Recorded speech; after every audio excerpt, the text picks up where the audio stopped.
All right, here's a group of 9 of these babies. One of them was born a little smaller than the rest, that little guy there, but the rest of these are all beautiful little Cubans. You can see them, nice little plump bellies, and all these guys still carrying their egg yolks. Beautiful little guys, ready for a new home.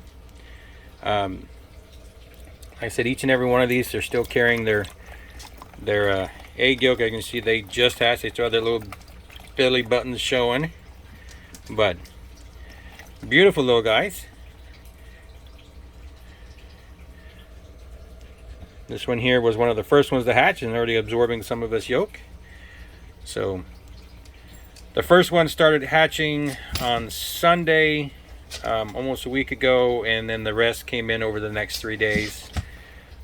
The last one I think was Tuesday or Wednesday, I think, that hatched. But let me get that camera to focus. I'm using my phone for this quick video. As you see, I have them in a little bit of a bath. I have found that a bath calms them down a lot more. Otherwise, they would just run 100 miles per hour, so full of energy. But and of course, this way, if they jump on my hand a little bit, then they're just landing in water. But I want them to get used to being handled and freely and not being held in place. So that's why I like to do this with a just a bucket of water. You know, once a week I always take all of my iguanas that I have out and put them in a nice little warm bath and clean their cages or their enclosures, and just hold them for a little bit like this so they can see that being handled is not a negative. And then they learn that you know, a nice bath feels good to them. But these are the Cubans that I have, and like I said, I just posted them the other day on Morph Market.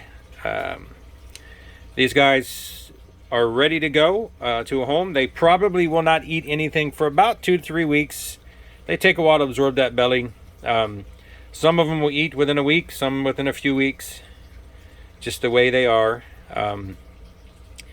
I know my very first Cuban I got years ago, I was so paranoid because he didn't eat for 4 whole weeks, and I thought, no, something's up. But no, he finally started eating. Contrary to what people say, I find that if they're not eating their vegetation right away, to get them started eating sooner, I will put nice greens and then put a couple large crickets, just 2 or 3 in there on the food, and they will almost immediately go for those insects, and that normally gets them started to eating. And then I'll transition them. You know, I make them crickets for 1 or 2 feedings at the most, and then I just put them straight on vegetation. But for some reason, with all these Cyclura, I find that a couple small crickets just really gets them excited and started eating. If you have one that's taken a while to eat, I did not do that with my very first Cubans. Way back when I got them, because everyone said, no, they're just strictly vegetarian and you can't give them anything else. But then I learned with my hatchlings that I can get them started growing and eating a lot faster if I have some that are stubborn and don't want vegetation. If I offer them a little bit of crickets once or twice, nothing more, that really gets them motivated to start eating. So there you go.